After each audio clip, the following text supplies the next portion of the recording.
अब मेरा कोई मसाला ही नहीं, अब मेरा कोई मसाला ही नहीं, बस यही मसला है मेरा।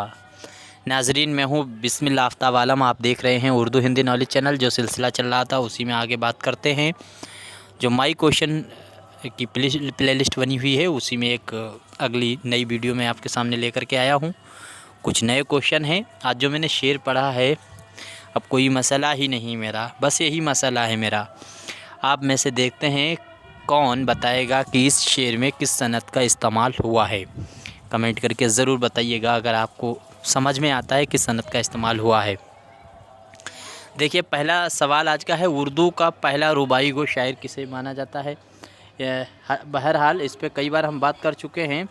तो उर्दू का पहला रुबाई को जो शायर माना जाता है, किसे माना जाता है। उम्मीद करता हूँ सभी का आंसर एकदम सही होना चाहिए। तो मीर अब्दुल कादिर एक शायर हैं, 1700 में पैदा हुए, दक्कनी शायर हैं। इनको उर्दू का पहला रुबाई गो शायर यूँ तो माना जाता है। वैसे जो बाकायदा रुबाई गो की शुरुआत मानी जाती है उसमें सबसे अहम रुबाई में उर्दू में जो नाम है वो अमजद हैदराबादी का है। लेकिन फ़ारसी में पूछा जाए तो उमर ख़य्याम है। कई बार इस पे बात भी कर चुके हैं। तो उर्दू का रुबाई को शायर, उम्मीद करता हूँ सभी का आंसर सही हुआ होगा। ये याद रहिएगा, अब्दुल कादिर का नाम। अगला सवाल देखिए, सवाल है खुमरियात का इमाम किसे कहा जाता है। खुमरियात जो होती है ये भी एक तरह की सिनफ होती है जिसमें इश्किया जो है मौजू बयान किया जाता है। तो खुमरियात का इमाम उर्दू में किसको कहा जाता है। उम्मीद करता हूँ सभी का आंसर सही होना चाहिए। रियाज़ खैराबादी को याद रखिएगा। रियाज़ खैराबादी को उमरियात का इमाम कहा जाता है। जो भी क्वेश्चन गलत हों कमेंट करके बताते रहिएगा और मेरी इस्लाह कीजिएगा, मैं आपका बेहद शुक्रगुज़ार रहूँगा। अगला सवाल है कि ये देखिए, इस पे आपकी तरफ से कमेंट आ रहे थे। लाइब्रेरी से मुतालिक मैंने आपके सामने आज वीडियो पेश कर देता हूँ। इसको बहरहाल जब हम डिस्कस करते हैं उनमें इनकी चर्चा कर चुका हूँ, लेकिन आज क्वेश्चन के तौर पे मैं ले आया हूँ ताकि आपको याद रहे। रज़ा लाइब्रेरी याद रखिए और सोलत पब्लिक लाइब्रेरी ये याद रखिए। ये दोनों लाइब्रेरी जो हैं कहाँ हैं, तो रामपुर में है। यहाँ से आपका आंसर सही रामपुर होगा। दोनों लाइब्रेरी का नाम देख लीजिए, नोट कर सकते हैं। सवाल है, पब्लिक ओरिएंटल लाइब्रेरी और सालार जंग लाइब्रेरी, ये दोनों जो लाइब्रेरियाँ हैं इनमें आपको याद रखना है ये दोनों लाइब्रेरी कहाँ हैं। तो ये दोनों जो हैं वो पानीपत में हैं। ये आपको यहाँ से याद रखना है। उम्मीद करता हूँ सभी के आंसर सही हो रहे होंगे। आप अपने दिमाग में इनका आंसर सोचते भी रहिए। अच्छा, खुदा बख्श लाइब्रेरी जो है, दरअसल ये ऑब्जेक्टिव क्वेश्चन नहीं है, वन लाइनर क्वेश्चन मैं आपके सामने रख रहा हूँ। तो खुदा बख्श जो लाइब्रेरी है वो कहाँ है, तो ये पटना बिहार है, सभी को मालूम है। नेशनल लाइब्रेरी है ये भी, पटना बिहार का नाम आपको याद रखना है। दूसरी बात, दूसरा एक और सवाल है लाइब्रेरी से, हार्डिंग लाइब्रेरी किस शहर में है। तो उम्मीद करता हूँ ये सभी का आंसर इसमें भी सही होना चाहिए। किस शहर में है, तो ये आपको याद रखना है, दिल्ली शहर में ये लाइब्रेरी है, हार्डिंग लाइब्रेरी। अगर आपसे नेशनल लाइब्रेरी पूछा जाए कहाँ है, तो ये नेशनल लाइब्रेरी याद रखिए कहाँ है। उम्मीद करता हूँ सभी का आंसर सही होना चाहिए। तो ये लाइब्रेरी है, उम्मीद करता हूँ मालूम होगा इससे पहले भी आपको। तो ये कोलकाता में है, यह याद रखिएगा लाइब्रेरी। अच्छा, लखनऊ में जो कैसरगंज में लाइब्रेरी है उसका नाम भी आपको याद रखना है। वो लाइब्रेरी कौन सी है, तो देखो नाम उसका अमीरुद्दौला पब्लिक लाइब्रेरी जो है वो कैसरगंज में है। ये आपको याद रखना है। उर्दू की पहली नसरी तसनीफ़ और नस्र निगार कौन सा है, ये इम्पोर्टेंट सवाल है, वेरी इंपॉर्टेंट, आपको याद रहना चाहिए। दास्तान या कोई सिनफ का नाम दरअसल दे करके नहीं पूछा जा रहा है कि कौन सी सिनफ है।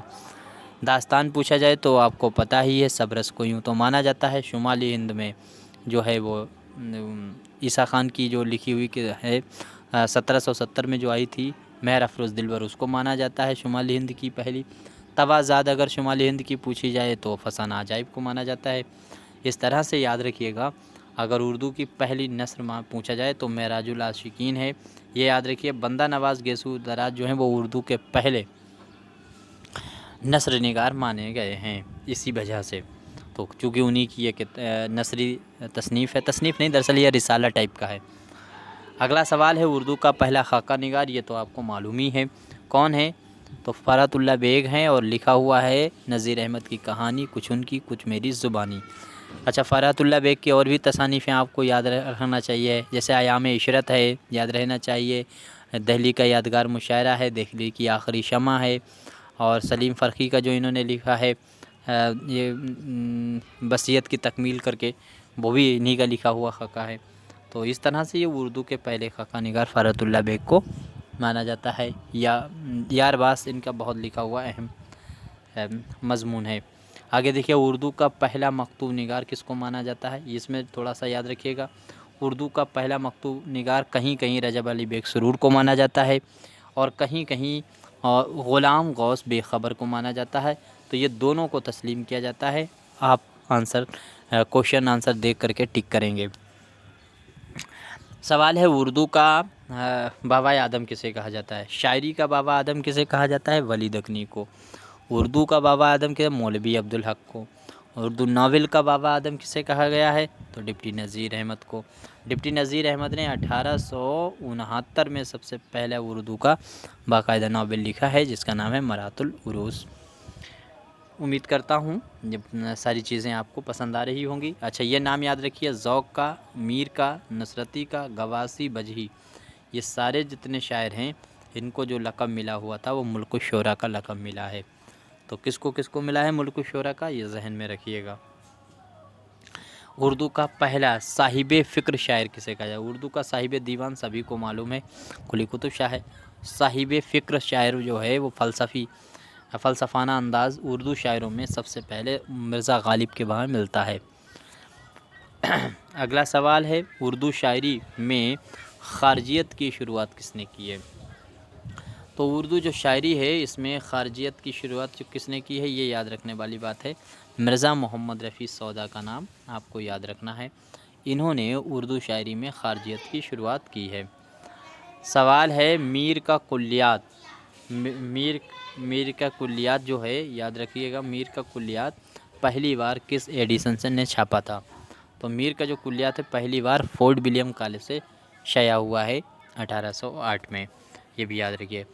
वो पहला छापा खाना हिंदुस्तान में कब खोला गया था, जहाँ से सबसे पहले अखबार और रिसाले निकलना शुरू हुए? तो 1830 में, याद रखिएगा, कानपुर। यह आपको अच्छे से याद रखना चाहिए, छापा खाना। आगे देखिए है, सरताज शोरा किसे कहा गया है? तो ये लक़ब किसका है सरताज शोरा? उर्दू में किस शायर को कहा जाता है? मीर तकी मीर को कहा जाता है। अच्छे से आपको याद रखना चाहिए। अगला सवाल देखिए, सवाल है, उर्दू का वाल्टर स्कॉट किस शायर को कहा गया है? तो ये वाल्टर स्कॉट कहा जाता है किसको? अब्दुल हलीम शरर का नाम आपको याद रखना है। अब्दुल हलीम शरर जो हैं वो उर्दू के पहला वाल्टर स्कॉट कहा जाता है। आगे है, ये देखिए, ये हालांकि इन पे मैं कई बार बात कर चुका हूँ, फिर भी कुछ क्वेश्चन हैं जो रिपीट हो जाते हैं, और जो नए बच्चे हैं जिन्होंने पुरानी वीडियो नहीं देखी उनको इससे बहुत इस्तेफ़ादा होता है, फ़ायदा मिलता है। तो जहाने उस्ताद और फसीहुल मुल्क, ये दो लक़ब हैं, किसको थे? दाग दहलवी के थे, याद रखिएगा दाग दहलवी के बारे में नाम। 1831 में ये पैदा हुए हैं, 1905 में इनका इंतकाल हुआ है, ये भी याद रखिएगा दाग दहलवी का। आगे देखिए, सवाल है, सैयदुल हिरार, ये भी बात कर चुके हैं, जो लक़ब की आइडियो वाली बुक है उसमें इन तमाम लक़ब पे मैं बात कर चुका हूँ। सैयदुल हिरार याद रखने, हज़रत मोहानी का इम्पोर्टेंट सवाल है। सवाल है, तारीख़ का मुअल्लिम किसे कहा जाता है? तहक़ीक़ का मुअल्लिम किसे कहा जाता है? महमूद शिरानी को। तारीख़ का मुअल्लिम जो कहा गया है वो शिबली नोमानी को कहा गया है, ये आपको याद रखना चाहिए। इसके बाद में अगला सवाल है, नाइटहुड की उपाधि किस शायर को दी गई थी? याद रखना, अल्लामा इकबाल को नाइटहुड सर की खिताब भी दिया गया था, नाइटहुड की भी उपाधि दी गई थी। और अल्लामा इकबाल के अलावा ये नाइटहुड जो है वो रविंद्रनाथ टैगोर को भी उपाधि दी गई थी गीतांजलि लिखने पर। आगे देखिए, अगला सवाल है, यहाँ से देखिए, इकबाल को इमामुल असर कहा जाता है, तो ये लक़ब दिया किसने है? इमामुल असर किसने कहा है? तो अब्दुल माजिद दरियावादी ने। अब्दुल माजिद दरियावादी अब्दुल कादिर जो सुरूर थे उनका बेटे हैं। 1892 में ये पैदा हुए, याद रखिएगा। इसके बाद में अगला सवाल देखिए, सवाल है, कृष्ण चंद्र को उर्दू अफसाना निगारी का शहंशाह किसने कहा है? ये बहुत इम्पोर्टेंट सवाल है जो आपको याद रखना चाहिए। तो ये कहा है अहमद नदीम कासमी, का नाम याद रखिएगा। अहमद नदीम कासमी ने अफसाना का शहंशाह कहा है इसको, कृष्ण चंद्र को। अच्छा, ये सवाल देखिए थोड़ा सा अलग तरह का है। पहलवान सुखन जो शायर हैं वो सौदा को कहा गया है पहलवान सुखन, लेकिन पहलवान शायर अगर पूछ लीजिए किसे कहते हैं तो शेख इमाम बख्श नासिक। नासिक को बहुत अच्छे से पढ़िएगा।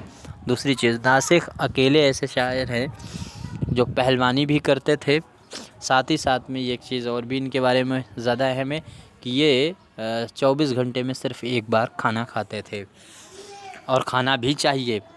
ये अगर अच्छे स्वस्थ रहना है तो खाना एक बार ही खाना चाहिए, वो भी दोपहर में, शाम का खाना नहीं खाना चाहिए। बहरहाल वो अलग एक विषय है। अगला सवाल देखिए, सवाल है गयूर जंग का ख़िताब, गयूर जंग किसे कहा गया? मौलवी नज़ीर अहमद को। नज़ीर अहमद का नाम याद रखिएगा। उर्दू शायरी का ख़याम किसे कहा जाता है? तो उर्दू शायरी का ख़याम जो है रियाज़ खैरा, इनको खुमरियात का भी शायर और उर्दू शायरी का ख़याम भी इनको कहा जाता है। लेकिन मैं कह चुका हूँ उर्दू का पहला बाकायदा शायर अब्दुल कादिर दखनी था, रुवायत का, ये भी याद रखिएगा।